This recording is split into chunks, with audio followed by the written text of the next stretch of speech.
off we go. So, you may be wondering, like, all right, we're learning about Scratch, we're learning about Python, we're learning about, like, how to draw pretty pictures with turtles, but surely that's not what everybody's job is with computer science, right?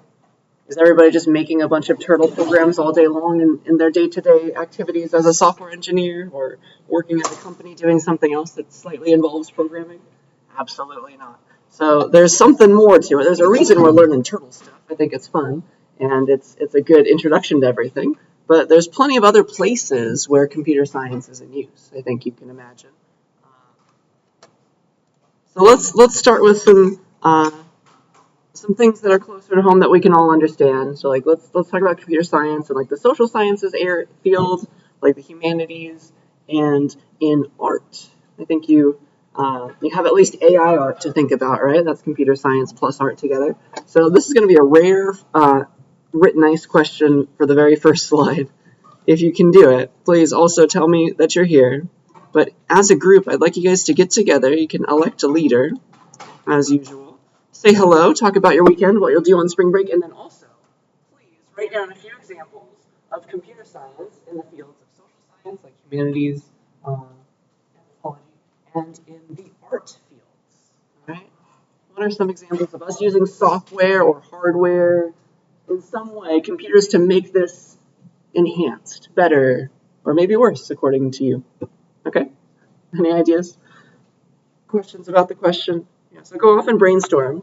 I want to see a few examples of like, where do you know that computer science is already being used in these fields?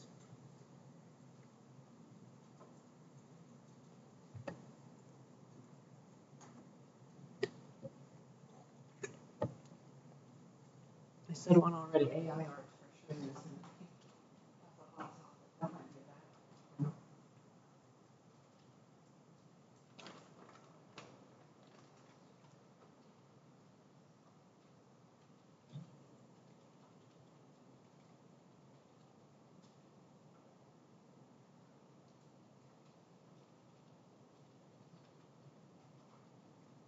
Psychology is a social science as well, right?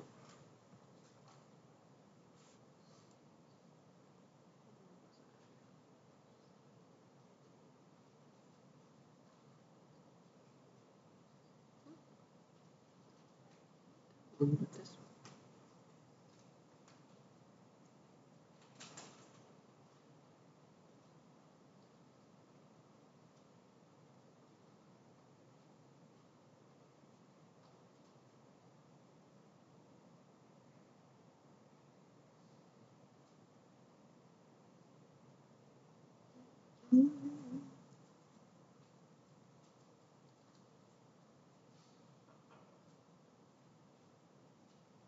I have a few pre-made slides. Let's see if you guys came up with the same ideas as I did. Let's see. Here's some typing still, so I'll give you another minute. I think our voices definitely died down, didn't they?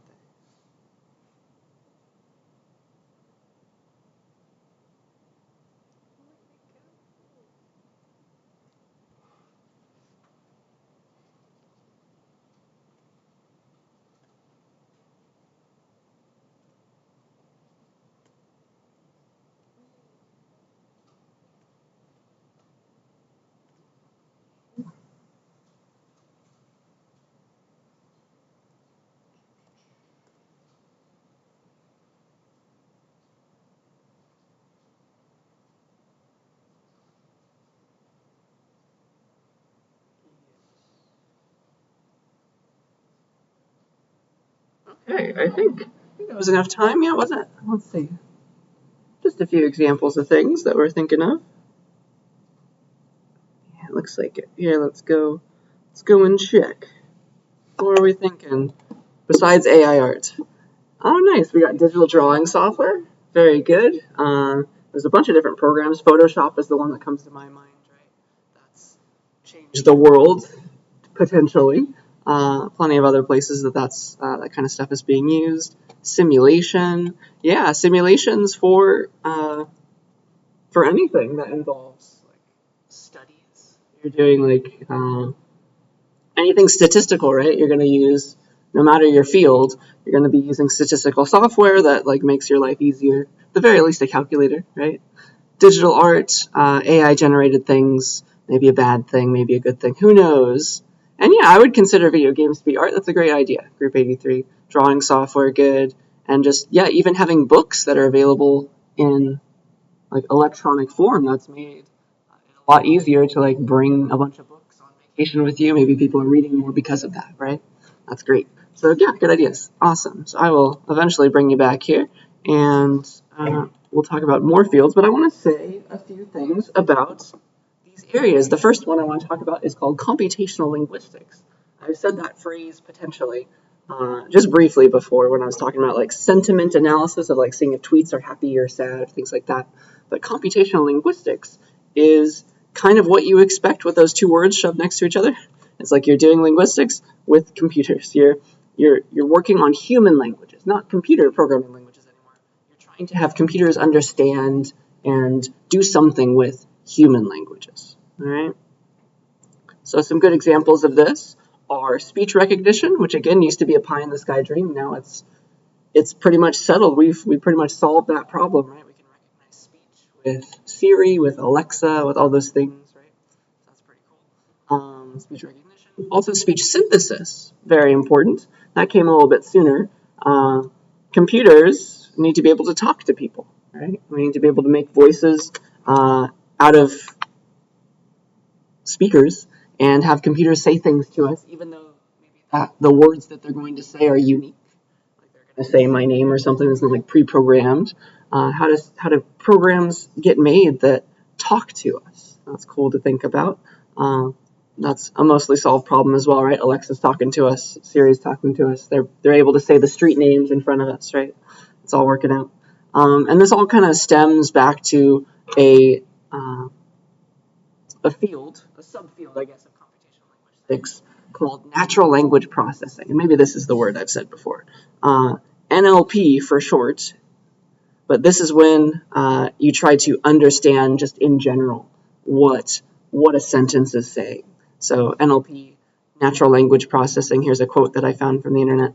The ultimate objective of natural language processing is to read, decipher, understand, and make sense of the human languages in a manner that is valuable. So that's exactly what Siri is doing. That's exactly what ChatGPT is doing, right? It's taking your speech and it's figuring out what you wanted, first of all, right? And trying to give you what you wanted. That's like the ultimate goal, having a computer be able to help you. And we're getting there, right? Even before ChatGPT, you had these little like virtual chat bots that were awake at 3 a.m. and they weren't really people, right? But you could ask them questions, and they were trying to do natural language processing even in the pre-AI era to like figure out what you wanted, and usually they could take you to where you needed to go, right? So look how far we've come. So let's zoom into Siri or like whatever is it just like Hey Google, right? If you have an Android phone, is that still the thing? I don't know. But let's see what happens. Like what is natural language processing? All these researchers, what have they accomplished? What's happening when I say this to my phone? Hey Siri, set a timer for 5 minutes. All right. So first of all, a huge thing that happens is we need to do speech recognition, right? Because this is just sound waves at the start, right? It's just sound waves. It's not actual text. We have no clue what you're saying until we convert your sound waves to text. So it's kind of hard to display on a screen, but you can imagine like these are sound waves and we are changing them into the equivalent text. Like, hey, all right, actually understand that you really did say, hey Siri, those are two separate words, set a timer. That is a hard problem if you can imagine, right? Set a timer for 5 minutes, especially because people have different accents. You want this to work for different languages. This is not an easy problem, and we've pretty much got there with the help of AI. It's really nice. So there's that. So first of all, we need to take the sound waves, and convert them to actual text. And now once we have this text, then we can understand it, try to parse it, okay? It's like, what is it doing? Once it does that, that was the speech recognition phase. Now we process it. All right. So first of all, we need to like separate it into words. Like, all right, hey Siri, We understand that there's a bunch of different things. And the Hey Siri part needs to come first, right? At least for Apple products. That's when it like wakes up. It needs to see those two words right after each other. So that's like an easy if statement, right? If the first two words were those, then I'm going to wake up. That's the activation phase, right? So you can probably program that. I believe that you could. You could make your own Siri. Activation. Did I spell that right? Activation. So that wakes Siri up. And then, what do we ask her to do? Well, now we start parsing sentences like we learned in elementary school, right? It's like, here's a verb. What are we setting? It's a transitive verb, right? What are we setting? A timer. There's our object, right? It takes an object. And then 4 or 5 minutes is like a duration, right? So then we have to do this. This is what the program's doing next. This is what natural language processing needs to have happen, right? It needs to understand, like, what do you want to have happen? So it's going to look for the verb. It's going to look for, like, anything that the verb needs, right? What are we setting? A timer. Okay, I get it. And then, all right, to set a timer, Siri knows how to set timers, but you need a length for that timer. And so then it goes looking for the length. And then once it has all three, if it has all three at least, maybe if it doesn't, it'll ask you. But if it has all three, then it can go into it. Does that kind of make sense with what needs to happen? Like, maybe we never thought about that. You need voice, your actual voice sound to be translated to text, and then the text needs to be parsed. It needs to be figured out what you want. Where's the verb? Where's the object? Like what's involved here? It's a lot, and it's pretty complicated, right? I think that's interesting. So maybe you want to be a natural language processing researcher one day. So yeah, that's that example. I would consider that to be social science. And now let's talk about a fun field. It is called human-computer interaction. You can take a class on this if you want. You could become a human-computer interaction researcher. It's a subfield of computer science, just like natural language processing and computational linguistics is. What human-computer interaction is all about is it's about making interfaces. It's about all the ways that we could like make a program and make it easy for humans to use. Like, what's the interface between humans and computers, right? That's what we want. And some of those interfaces, like you've seen iPad games where like cats start scratching on the screen. Like some of those interfaces work for more than just humans, but I guess humans are the main idea here, right? So human-computer interaction researchers, HCI for short, they've given us everything, right? The fact that we have windows on our screen and buttons that we can click, that's human-computer interaction, people. That did that. It used to be the case that computers look like this. It's just a bunch of text on the screen. Sometimes it didn't even need to be a screen. Like, it was just a printer printing out a bunch of text. Like, and you tell it what you want, and it does stuff. And, like, it just, like, yeah, you used to interact with a computer using just a text-based environment called a terminal. And this is what you'll be forced to learn in CSCI 40 and above if you choose to take one of those classes. So, yeah, that's what we started with, right? And computers have completely changed thanks to human-computer interaction researchers. So, like, it used to be just a bunch of text on a screen, or worse, you had a printer connected to a keyboard. There was no screen. Screens used to be expensive. So it used to be just text. And then in like the 80s, computers became powerful enough to like be able to make windows, right? Have a bunch of windows. We could interact with the different windows on our screen. I did not give myself enough space to write that word. Like that took a big leap, right? It wasn't obvious that we wanted this on a screen, right? But like, it makes so much sense now. And then to interact with the windows, in addition to the computer, right, we needed mice. Mice had to be invented. Like, all right, would you have invented that? I don't know if I would. That's so cool, right?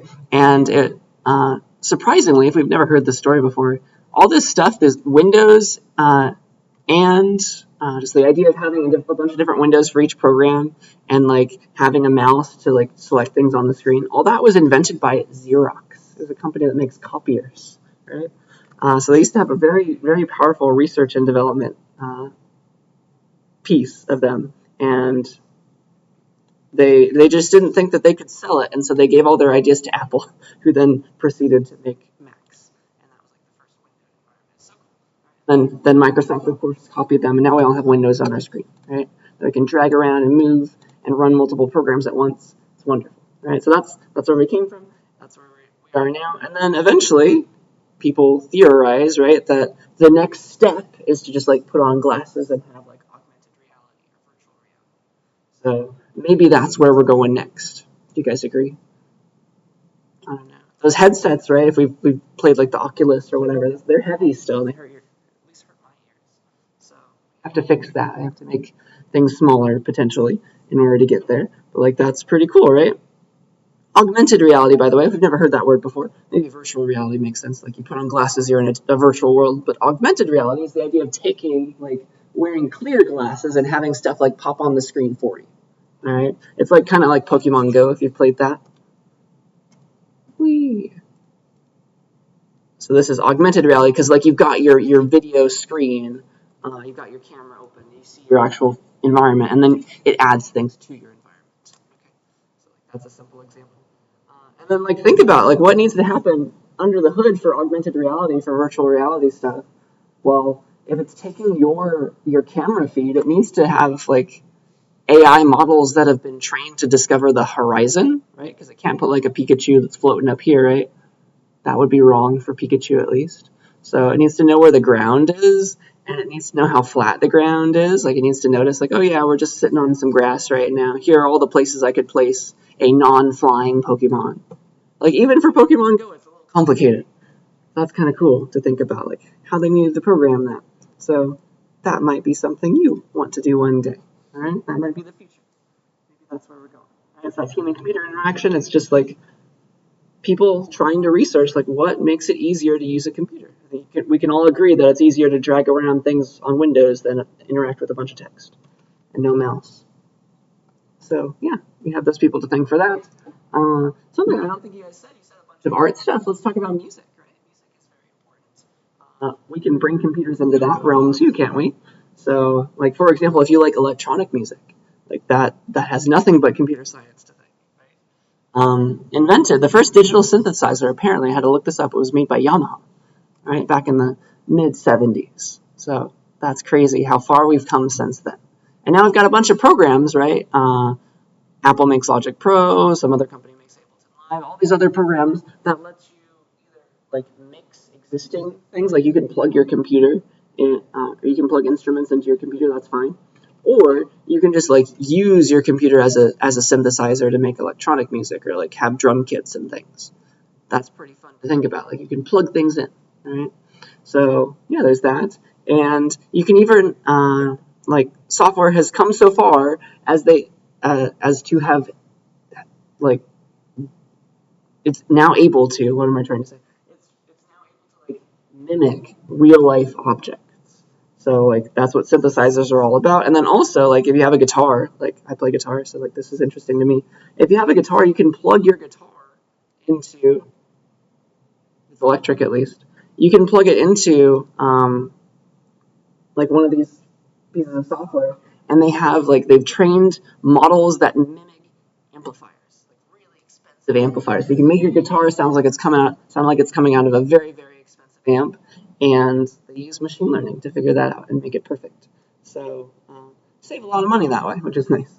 So there's that. So yeah, if you're an artist, I think you have a lot to be thankful for there. There's like GarageBand, the app on a Mac, for example. That's fun to play around with. Yeah, so music, that's a place that computers are very helpful. It used to be just a bunch of people in a room like recording things on tapes, right? Which technically took hardware, if not software. But nowadays, it's all being like every piece of commercial music is made in software. You got a bunch of different tracks and they're all laid out, and that's what you make your final piece out of. All right. So yeah, just stop me at any point. Just got a bunch of examples today. Nothing too fancy. So yeah, there's that. What else? Okay, now we should talk about art. Okay, so this is interesting to think about. I read this quote on the internet. I had to include it. I thought it was cool to think about. So apparently, I think I agree with this. Like people said, like the best composers of our time, they're following the money, right? They're not like there's no like wealthy king or queen that's like a patron of the arts that's like employing a composer these days. It's like they're all having to work for their money. The best composers of our time are probably writing like music for movies. Maybe that's where the best composers live right now. That's what they're doing. And then they went on to say that probably the best artists of our time also have to follow the money. And it's hard to make things on canvases and get paid very easily these days. Not similar to like the Renaissance, right? So potentially the best artists of our time right now are painting digitally. They're using Photoshop, and this kind of like motivates the essay that I gave you, right? So yeah, that's an interesting quote, right? Maybe the best artists right now are painting digitally because that's the easiest way to reach the most people. All right? Crazy. And some people are working entirely digitally. They're not doing any kind of like analog art. They're not doing anything with canvases and paints. And like that's the easiest way to make money these days. Maybe they're doing that for video games, stuff like that. This is all two-dimensional art, by the way. Do we agree with this statement? Do we think that's the right idea?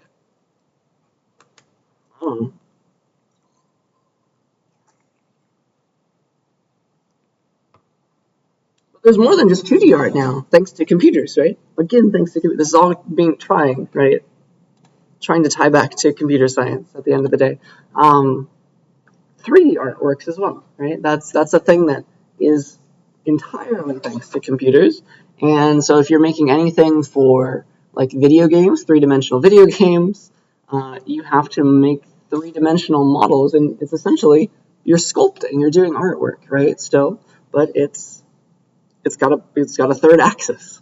Like you can pan it around and do things with it. So like Blender is like one of the most popular programs that people are using even in the video game industry to like make three-dimensional models. Look into that if you're interested. It's fun to think about. People use that for like 3D printing as well. Like that's technically art, right? You can make things to 3D print. And one cool feature of this is like it is still art technically. It's not like you're just making circles and moving circles and making cylinders and moving those around. There's ways like in this program, for example, there's a way to like start with a blob of virtual clay. And like when you press in on your thing, on your tablet, it cuts out a piece of that clay. And you can turn it, cut out some more. It's legitimately sculpting digitally, which is crazy to think about, right? I don't know if any of us have tried that. I've not tried. I thought it's just cool to think about. All right, so that's the future. That's what we have thanks to computers, right? So it's a good gig, right? Even if you don't make actual programs, you're still using software that computer scientists help create. You can go work in the digital art field if you like art and you like computer science. Like maybe this is where you want to be. Any questions, any thoughts about any of these examples? Because I think that's all that I had down for social science and art. Did I cover everything we were thinking about? Anything that I left out? So it's not just turtles all day long, but the turtles get us to this, right? Maybe you can go work for the Blender people, for the Photoshop people, for the Pokemon Go people one day, all right? And all of these things, all of these examples have like helped our life. I think they make life better, right? In social science and art, just even though we're not artists, all of us. But I would say that most people tend to think like that computers have really helped in like the hard science field. So like I have to separate it. But I still think there's a lot to be said about this, and that's why I started with that. But medicine and science for sure, right? Those are fields where computers can shine. They've made a lot of great advances possible. So that's where I want to go next. So please let us go back to our written ice page. If you're already on it still, please refresh the page because I want to clear it out. It'll mess up if you don't click the refresh button. But it is now clear. And one more time, please get with the people sitting next to you. Also do attendance. I want to stop that after this is over. And please write down some examples of computer science being used for good in theory, good or bad, in the medical fields and just like in the hard sciences fields like biology, chemistry, physics, all those kinds of things. Questions about that? Yeah, go off, discuss, come up with some good examples here and there. We might be easier to come up with those things.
Another minute or so.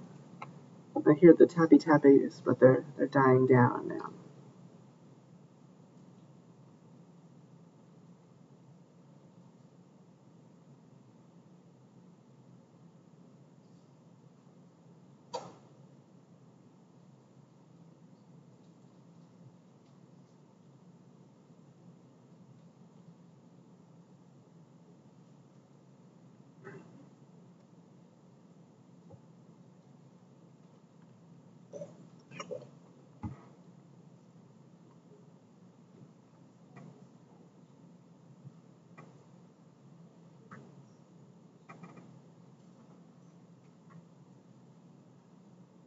All right, was that enough time to come up with some ideas, some examples? I'm interested to see. Again, like, do I have the slides for what you're thinking of right now? Let's find out. All right. What we got? So, okay, yes. Look at us. We do have more examples this time. It makes sense. A lot of us are STEM majors. So, okay, computer science, we think, used in the development of robotics, other technological fields, surgery robots, nice. Yes, that's very important. That's something we didn't have before. Very precise, more precise than a human, right? Data collection. Oh, yeah. Even marine biology, very good. We can have, like, remote controlled submarines to go and collect data, and nobody can get hurt if something happens to the submarine. That's very nice, right? And we can study things we couldn't study before. These are great examples. Nice. Group 85.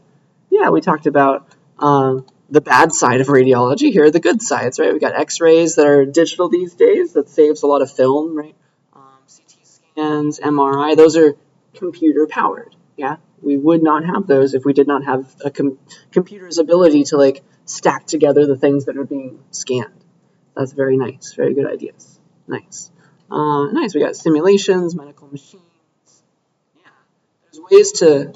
I think I understand what you're saying. Trying different combinations like of like atoms and molecules to create different kinds of medicine. Like we can. There's ways to simulate the effects of medicine that has not yet been actually synthesized. Like, do we even want to go and synthesize it? We can simulate it in software. That's really cool that somebody's heard of that. Yeah, just like making tests easier. There's little apparatuses that does not like you can just like put a sample in a test tube and it'll just like do the thing for you these days. It does not require as much human interaction, which makes the lab workers' lives easier. It makes it harder to contaminate things. Yeah, these are good examples. Good. Machinery used for scans. Just talking. Yeah, we're talking about CT scans, MRIs, stuff like that again, probably. Good thoughts. Simulation. Yeah, we're thinking about medicine. We got medicine on the brain for sure. So good thoughts. Done. I promise to stop that. And let's see what I had written down. I think I had a lot of these. Here's one that is near and dear to my heart because it's about to warm up and I am not going to be happy about it. So you can model the weather. Like the fact that we have good, decent, right, weather forecasts compared to like 100 years ago. They were not as accurate, right, 100 years ago. The reason they are more accurate now is because we have computers that are powered to like figure out like what's going to happen in the atmosphere. It's very cool, right? It really is just a bunch of physics if you think about it. Like we have a bunch of equations that like model how the world works. If you've taken a physics class, you've learned some of them. But what is the atmosphere but a bunch of air? And what is air but a fluid? And we have fluid dynamics equations. We have thermodynamics equations because things are heating up and cooling down. We got like high pressure systems, low pressure systems. Things are hot, things are cold. You can model those. We have the physical equations for those, right? And all we need to do is run a simulation, right, on a chunk of air and see what's going to happen to that chunk of air, if you can imagine, right? That's essentially what we're doing when we're forecasting the weather. Like, here is a chunk of Fresno's air. Maybe we've got some sensors all over Fresno, like a sensor here, a sensor at school, sensor over here in West Fresno, sensor downtown, that are taking temperature, pressure readings, stuff like that. Where's the wind speed? if you can imagine, if we took enough of those readings, like we have a bunch of sensors, and we fed them into a computer, we could use thermodynamics equations, right? Other physical things, simulation at least, to like try and predict, all right, what will be the temperature at that same sensor? What will be the pressure at that same sensor a little while later? That's all that weather prediction is, more or less, right? And just like run the equations for this chunk of air, what's going to happen, all right? And yeah, it's essentially when you want to do this at a larger scale, you want to run it for the whole world's air. And that's essentially what weather prediction is. Might be fun for you to study one day. And we do, of course, like we're much more accurate than we were 20 years ago, 100 years ago. But still, the weather, like I'm sure you've seen it, like, oh, it says it's going to rain tomorrow, it says it's going to be cold tomorrow, but it ends up being hot. There still are things that go wrong. Still, weather is not a perfect science. The issue is that, like, the farther ahead in time you try to predict, you're running these equations on these models, there's a lot more unknowns, there's a lot more errors, there's a lot more randomness that comes into play there. All right, like it's like the butterfly effect, if you've heard of that phrase.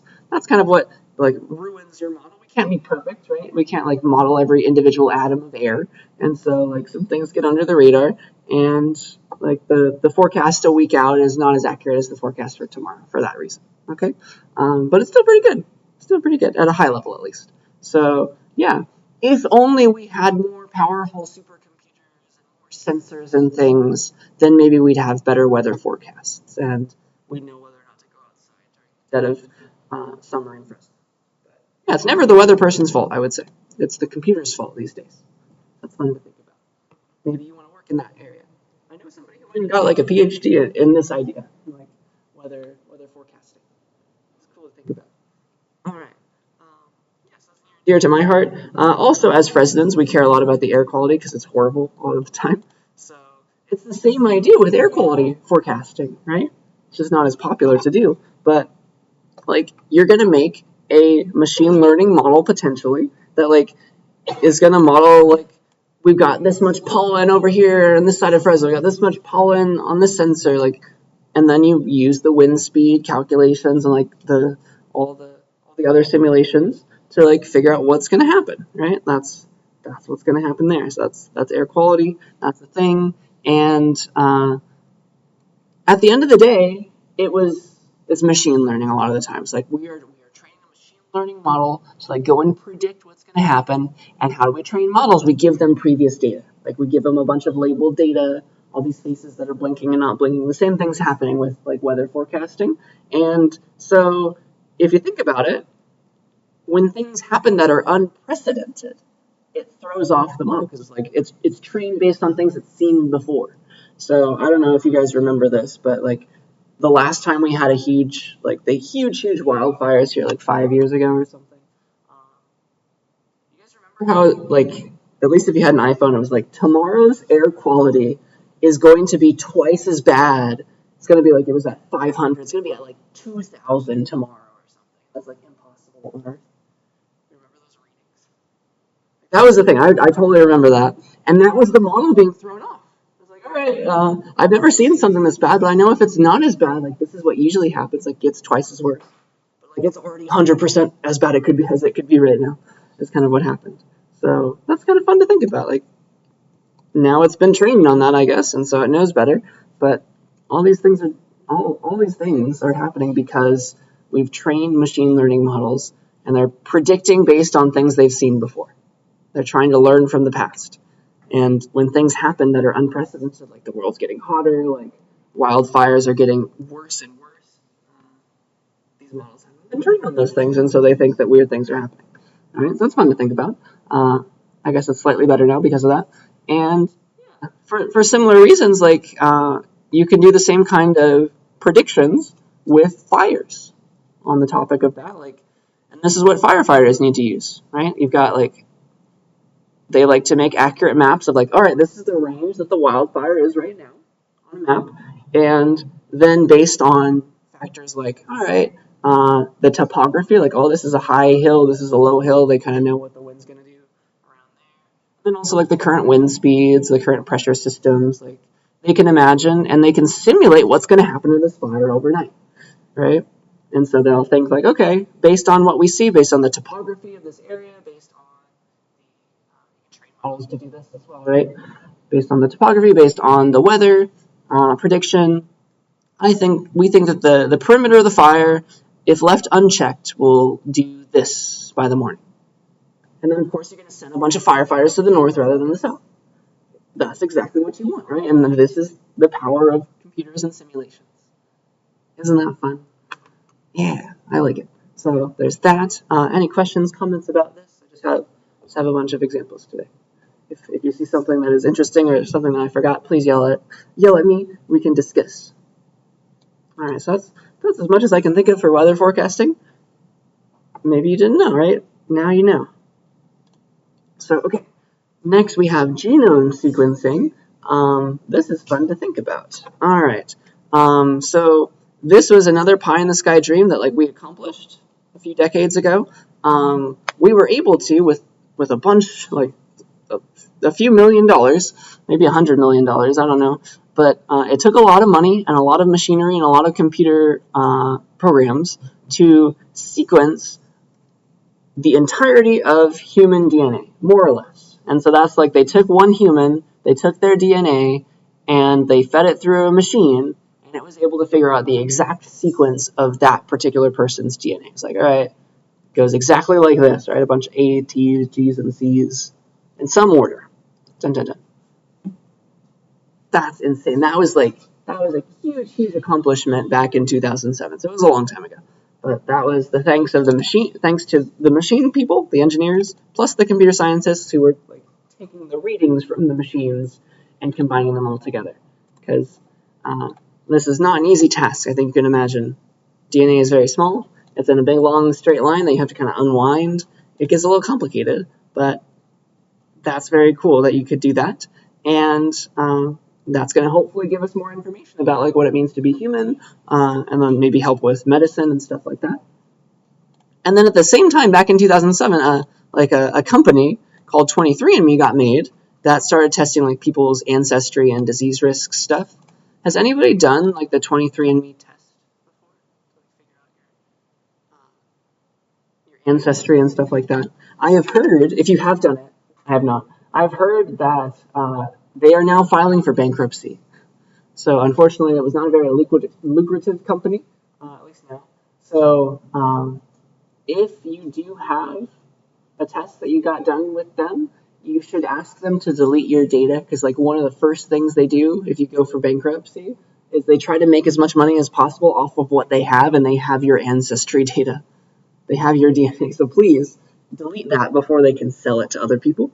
That's very important and very weird to think about. So both of these started in 2007, and this is approachable. This is us. We can afford this. We could not afford that. So why is probably the question that you have. What 23andMe did that was different than just sequencing somebody's genome, sequencing someone's entire DNA, is what 23andMe did is they kind of just they were looking for little pieces of DNA in your DNA, and that's easier to do, apparently. They got your DNA from your throat swab or whatever you did, and what they had was they had a bunch of different little tiny pieces of DNA that are little markers, and then there's apparently a way to use those tiny pieces to hook together and see if there was a match for that tiny piece, if there was a match for that tiny piece. That's completely different than taking something from the start and figuring out what every single base pair was. Is this tiny piece somewhere? Is this tiny piece somewhere? That's apparently cheaper to do. Right? That's why that was. We were able to afford that if we wanted to do that. And the idea was they got a bunch of markers. They knew that this tiny piece right here, if that was in your DNA, that meant that you were from this part of Eastern Europe, this part of Western Europe. This little piece meant that you were from this part of North Africa, you had ancestry there, stuff. And they started looking for all those markers, and you kind of take them all together and you average how many you have. And so if you have more from here than from here, they were all right, you're mostly British rather than Western European or something. So that's kind of the idea. Okay, that's what they were looking for, and apparently that's cheaper. And then they also started testing for disease markers because certain diseases are genetic, right? And you can have DNA markers that test, that means like if this exists in your DNA, if that matches up and it's not like the normal one, then that means you're at a higher risk for a certain disease, for a certain genetic disease. So that's interesting to think about and good, right? Good for people to like be alerted ahead of time, just like start tackling the problem early. So yeah, I think that's really helping us. Maybe we should leave this to the doctors though, rather than having companies get made that do this that then go out of business and sell all our data. So that's another ethical problem, right? So there's that one. Yeah, fun to think about. Maybe one day I'll try it. Not today. Next, I want to talk about robots. So we'll get to more examples of robots later, but I want to talk about like robots used for humans. So robotic arms. I think that's a good place to go. So this, I think you can imagine, right, is really, really, really improving somebody's quality of life to have a robotic appendage installed, like a robotic leg, a robotic arm. We did not have that ability before computers, right? There's a tiny computer in the arm somewhere, essentially. So yeah, let me teach you about a bunch of differences because we did a cool thing in 2019, relatively recently, and like it was a new kind of robotic arm, and I want to explain it because like there's a bunch of words that I didn't know before I started learning about this, and so I want to teach it to you. So there's a few different ways to make a robotic arm, all right? If you've never studied this before. We need to talk about the brain and the arm for a second. We need to go to biology class for a second here. So let's say if there is no issue with your arm, that means that your brain, in a part of your brain you can think about, I want to move my arm right now. You can think it. And that goes and sends a signal to, apparently, the motor cortex, which like actually does the movement. And then it's like, I think I want to move. And so you send that signal to that part of your brain that actually performs the movement. And that part of your brain sends a signal down to the nerves in your arm, for example. And then your arm moves. Okay? So that's what happens in a body that has no issues. And if you have lost your arm now, let's say that somebody has lost their arm, if there are no issues with the brain to nerve pathway still, you still got nerves in the part of the arm that's still there. Oops. You can attach a prosthesis. There's a difference between a prosthetic arm and a robotic arm. That's what I'm trying to get at right now. So a prosthetic arm is when there are no issues with the nerves. There's no issues with this pathway. Like, all right, I think I want to move my arm, even though I don't have one. You can still send a signal to the part of your brain that would have moved that arm had it still been there. And then the signal still travels down as far as it can go, and we can hook into it there, and that's what a prosthetic arm does. All right? Again, it takes computers. It's very cool. But like you can hook into the nerves down here. That's something that you can do. That's a prosthetic arm. It is possible, though, some people have issues with the nerves themselves, right? With getting that signal down there. And that's where robotic arms come in, right? So if you have an issue with your spinal cord, that means the signals from your brain to actually go and move the arm from the motor cortex, that is damaged. The signal's not getting to the place where your arm may or may not be anymore. Even if you have an arm, it doesn't matter now because the signal's not getting there, all right? So that's where robotic arm comes into play. What you do for a robotic arm then is, all right, if the nerves like aren't working, if you're not getting the signal down there, let's hook into the last place where the signal exists. So they hooked into the brain, which is crazy to think about. They're able to get that signal still to drive up there. Like they put things in, like they had to do some, unfortunately, some work, right? They had to go into like your skull and all that, and like get some data. And apparently that wasn't so good. Okay, that was not the best. And like the arm would move, it would get the right signals, but not quite as good as it should have been, and like it was all jerky and things. But apparently in 2019 we did something great. Not only do we not have to be non-invasive, we don't have to like drill into somebody's head to get to those signals anymore, but what they did was they were able to just attach sensors to your head itself. Maybe they had to like shave your head or something, but you don't have to like go into the brain anymore. You don't have to like drill in, and no invasive surgery. They were able to attach to the part of your brain that thinks about movement rather than the part of the brain that moves the thing. I guess that was their difference, and that allows for like clean movements. And apparently, that's where you want to take the data from where it begins its life in your brain. About I think I want to move this thing, and then it goes and does it. So I think you can imagine that took a lot of computational effort. Like it took like a powerful computer that's in the robotic arm somewhere. It took a bunch of people programming this thing, potentially machine learning. I didn't really read too much into it, but it took some training for sure. All right, and this has improved countless people's quality of life, which is fun to think about. It's very cool, right? Very, very fun. And so now at least you know the difference between a prosthetic arm and a robotic arm, because I did not know the difference before I made this slide. So yeah, any questions, comments about that? I think that's a very virtuous thing to do if you want to be a computer scientist. The computer scientist plus medicine, that field is probably popping these days. So, and it's something that makes you want to wake up in the morning, maybe. So there's that. I might as well, near and dear to us again as Fresnans, let's talk about farms. Right? We have a bunch of agriculture here, so let's talk about how we've used computers to improve the lives of farmers around here and around the world. So here are some things that farmers can do. Maybe you've learned about this, maybe you haven't, maybe you come from a farming family. Some of my students have. So, okay, one thing that you can do that you can imagine you want to do is you can put some sensors all around your field. And those sensors will let you get data just continuously get data about like what's happening right there at that part of your field. You can test for probably acidity. You can for sure test for soil dampness, whatever the correct word for that is, how wet the soil is, the temperature of the soil, all those things that are huge factors when you're growing stuff. All right, so you can just put a bunch of sensors around there, and they can pick up that data and they can send it to you. Right, they can send it to your nice warm house where you don't have to go outside anymore as a farmer to just check that stuff. So that makes your life easier as a farmer for sure. You can make like a huge network of all those sensors that are like talking back to a receiver on your farmhouse. That's fun.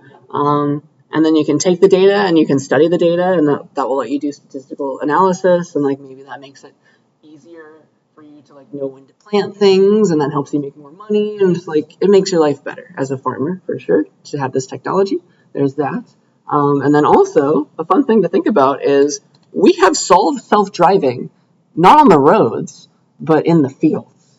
We have self-driving tractors. Do we know this? That is a thing. We 100% have self-driving tractors, and nobody complains. They are so easy, right? There's nothing wrong with self-driving tractors. It's not a hard problem to solve if you think about it. You just need to put a GPS receiver on a tractor and like program it. Because for a self-driving tractor, you just need to know the limits of the field, right? Just like put the GPS coordinates of all those edges of your field, and then the tractor can just like go forward and back, forward and back, forward and back. It go to the edge, but not any further than the edge. And there's no people around to hit, so it just like keeps going. And that's a solved problem more or less, unless you want to worry about like if somebody accidentally runs onto the field when the tractor's on there, then maybe you need a sensor to like stop if it discovers like maybe it has like an infrared sensor where it stops the tractor if it notices anything warm outside that's not the same temperature as the soil. Like that would work. But yeah, there's no traffic rules either. There's no stop signs. Like that is a solved problem. All you need are the boundaries of your field, and then you can go to sleep while your tractor's plowing your field as a farmer. It's wonderful, right? That's cool to think about. Do we know about that? That's fun. I love it. Yeah, so like all this taken together is going to make your life easier as a farmer in theory. It's like it's all big data, right? You're getting a bunch of data from all these sensors. You're getting it over time, right? Because you can take as many readings as you want, as often as you want, and that's going to help you like know what happens. Like how fast is my soil drain? Like it's very easy to figure that out for every part of your field with enough sensors. Like that's very valuable knowledge as a farmer, I would imagine. So it helps you like predict like when is the best time to plant my stuff, or like when is the best time to harvest my stuff. and it helps you plan ahead to know like, oh, okay, the pH level of my soil is getting low. I need to fix that. There's not enough potassium, blah, blah, blah. So yeah, because of that, because of like this big data area, because of this, all these sensors, this mesh network that you can build, like you can study your own particular field better than you ever could have, and it lets you potentially make more money. So yeah, are any of us farmers hearing about these things? Please correct me if I do say something wrong, because I'm not coming from a farming family. I don't know the ins and outs. But yeah, is there anything that I missed that's important for farmers? I'm sure you got similar stuff for livestock too, that you can keep track of. Like instead of just like putting an ear chip on your cow or something, like it actually has a chip inside of it that you can track them. So that's fun. All right, I got a couple more examples, and that will be all for the day. So let's talk about robots some more. As you can imagine, we have placed a bunch of things on the moon and Mars. Only sometimes it was humans, right? We've gone to the moon. We haven't been back very often though, recently especially. And we put stuff on Mars, but no humans have ever been on Mars. But we still know a lot about it because we made robots that go there. And all of this is thanks to computer science, right? Plus engineering, but also computer science, all right? So everything that we've done in space is thanks to computers, all right? So I guess telescopes were kind of the last thing that were not done with computers, but now they still are done with computers. Now we've introduced computers into the mix, because if you think about it, if you have a telescope and you want to like look at something especially far away, like here's a star up here that I want to look at. I've got my observatory in South America. There's North America. What you do, you go on a high mountain, you get a giant telescope, and you can have it track that exact star, and it can like move as the star moves, because the Earth's tilting, right? The star's moving in space slightly, I guess, and then the Earth is spinning real fast. So like you have to like keep changing the way that this telescope is pointing. If you think about it, if you want to take a long exposure, you have to like program exactly how fast. You have to know exactly how fast the Earth is spinning relative to how fast the star is moving away, or maybe twisting with the galaxy as it's moving. All that fun stuff. So yeah, that takes computer science if you think about it. And then of course we have satellites. Satellites are controlled.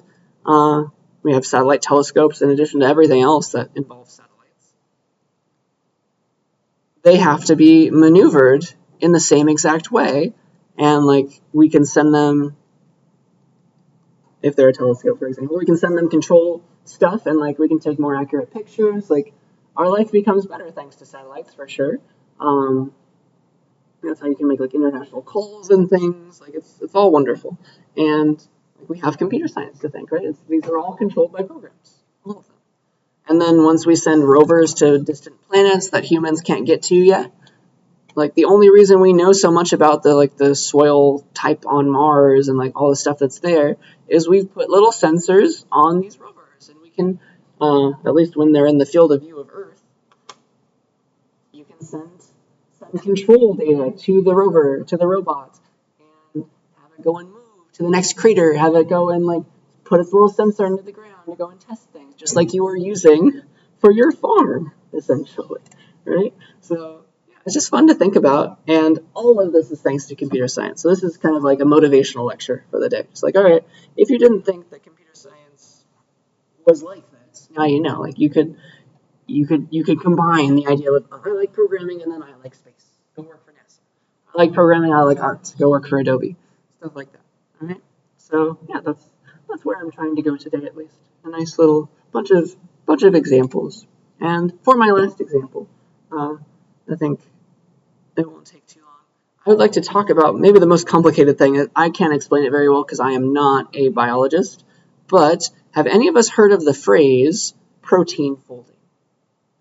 It is a more and more popular thing. It is very, very, very important. It's going to be even more important as we get better at this.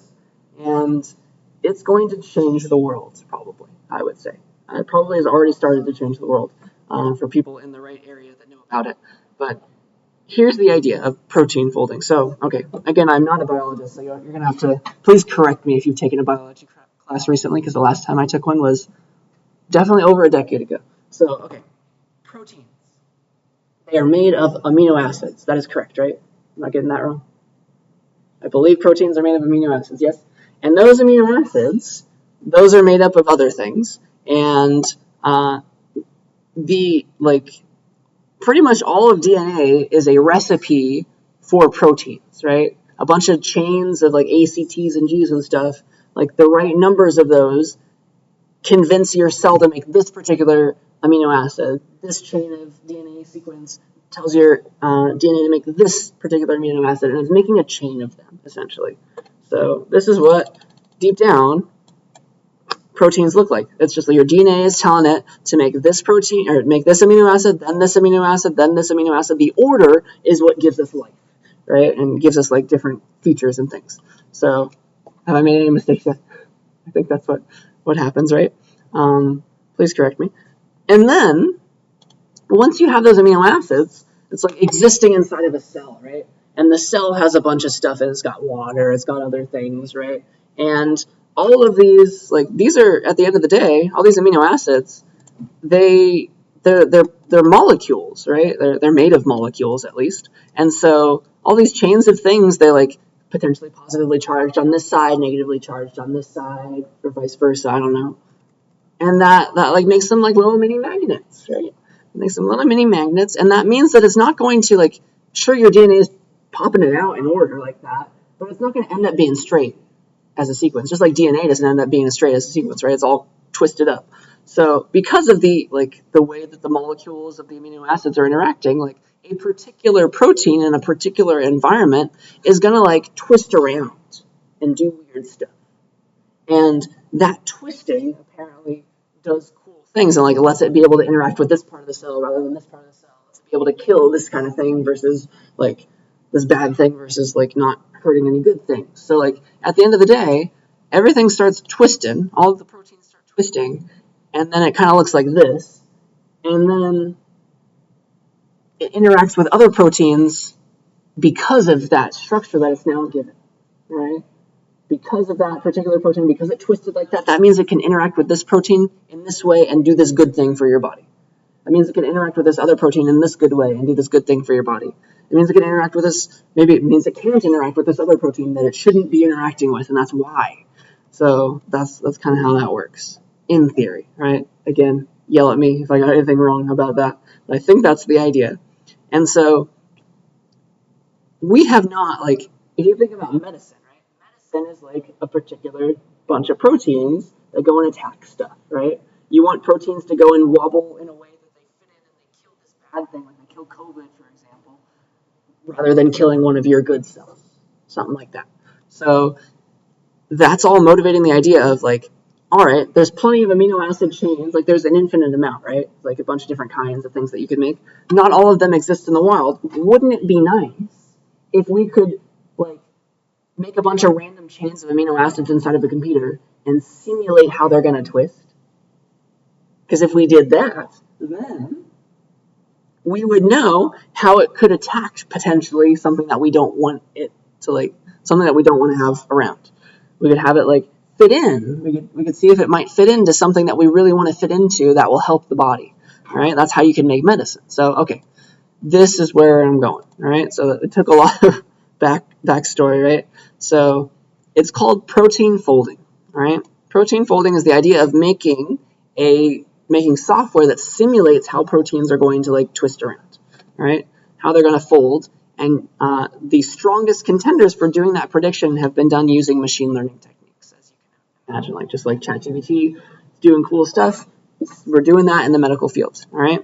And in 2020, so about 5 years ago, it was a machine learning model from Google called AlphaFold that just blew everybody away. It got really, really accurate on things that, like on amino acid chains, on proteins that didn't even exist in the wild yet. It predicted them properly, even though it's never seen it. It's never been trained on that particular protein. So that's where we're going, all right? So now we know proteins do this weird stuff, and just the accuracy of that machine learning model in 2020, like everybody else, like they have like a yearly competition to see like how good are these models, because you can imagine how useful this would be. And like at at this particular in 2020 at the competition, like all the other models were like, all right, they're predicting things with like 40-50% accuracy, which is still good. And then AlphaFold comes like 85% accuracy.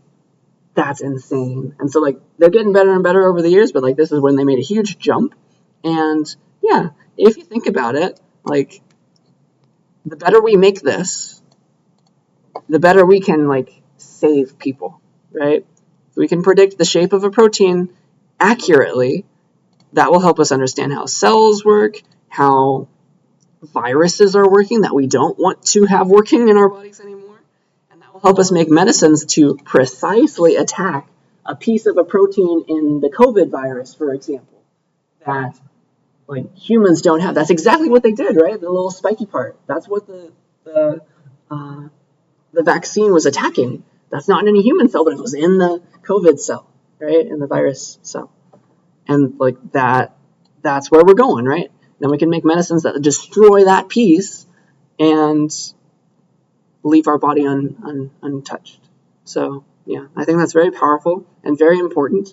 And maybe more and more medicines will be made using software simulations to get us most of the way there. And then they go and synthesize the actual thing, make sure it actually really works like it's being predicted to work. Okay. So yeah, I think that's my spiel for this slide. Are there any questions about that? Does that make enough sense? Again, I'm not a biologist. I'm just a computer scientist, but you can kind of see where computer science shines, I hope, right? It's not just a bunch of we're writing software to do our programming assignments. No, we're doing cool stuff out in the world, all right?